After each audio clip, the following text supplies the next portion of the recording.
Hello everyone, welcome to the video. So today I'm working on my 2021 Z Force 950 Sport. Basically, these are the Kenimoto lower door panels. These work on all the 950 Sports, the Gen 1s, so the HO, HOEX, the normal Sport like I have. It's the same exact process, but yeah, basically just start off by taking out all these Phillips head self-tapping screws out of the door panel. All the videos I saw online were just super long, like 20 to 30 minutes long, and just had a lot of rambling on. But yeah, after that, you're just going to pop this out. But this isn't going to be super in-depth like those, so just have your instructions right beside you, and you'll be able to follow along super easily. Very simple install. But yeah, we take off that door panel, and then there's these notches that are already there from the factory. You're just going to follow those lines and cut those out. You can see I'm using my Milwaukee Dremel tool with a plastic blade on it. You don't have to use that. Most people just use a utility like box cutting knife, like I have here in the video. But if you have one of those, it'll definitely save you some time. So yeah, just cut these three out.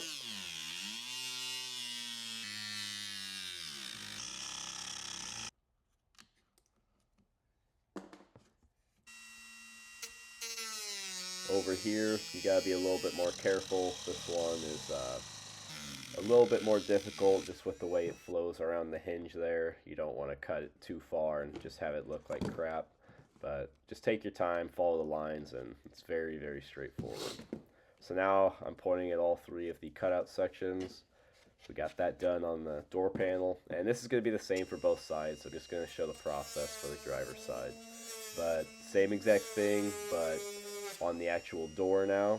We're going to cut out those three notches. You can't see very well where I'm cutting, just due to the head strap mount on the action camera, but once again, it has the lines pre-cut into the plastic from the factory. So just follow the lines, and you'll just do that for all three sections.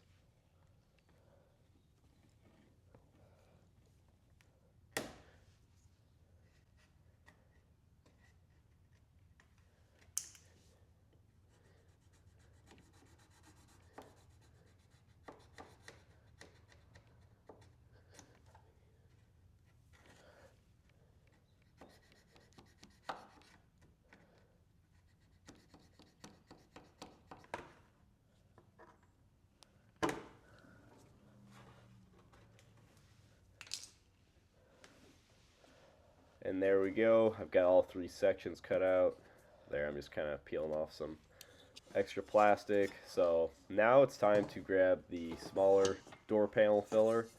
So right here, we're just going to set it into place from the outside, get it where we like how it looks. Just get the fitment dialed in, and then you're simply just going to get a paint pen or marker or whatever you have, and you're going to just fill in the mounting bracket holes with where you're going to cut. Like I said, make sure you have this where you want it, because obviously once it's in there, that's where it's at.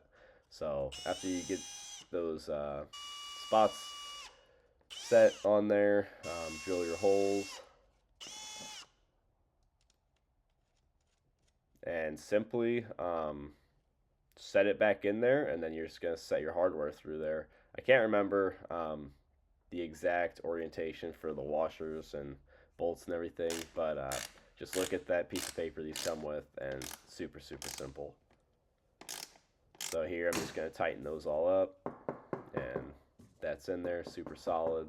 These are the aluminum ones. There's a plastic option, but ironically the plastic is more expensive, and I think the aluminum is way nicer looking. I think the plastic just looks cheap, where this looks a lot more heavy duty. So here I'm just kind of showcasing where this other panel is going to sit. And now we've got to connect the two panels to make the lower door panel. So once you have those set up, just make sure you have the correct side that you're attaching, because they are a little bit different obviously for the driver's and passenger side. And then put your bolts and screw together, tighten it up.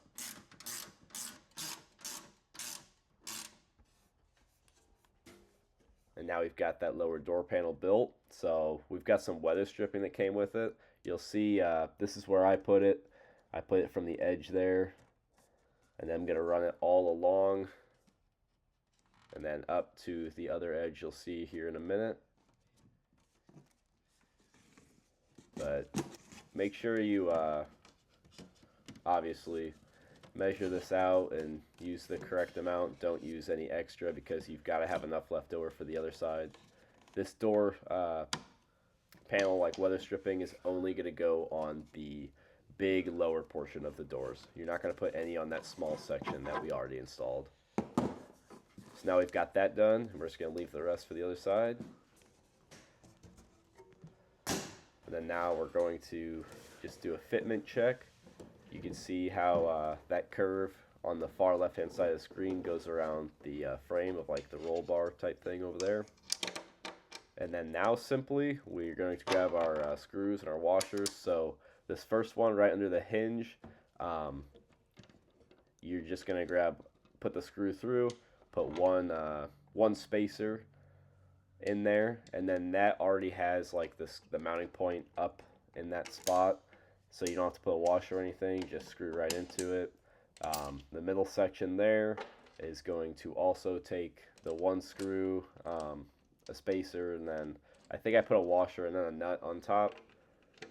And then the back one is actually going to take two spacers instead of one like the others.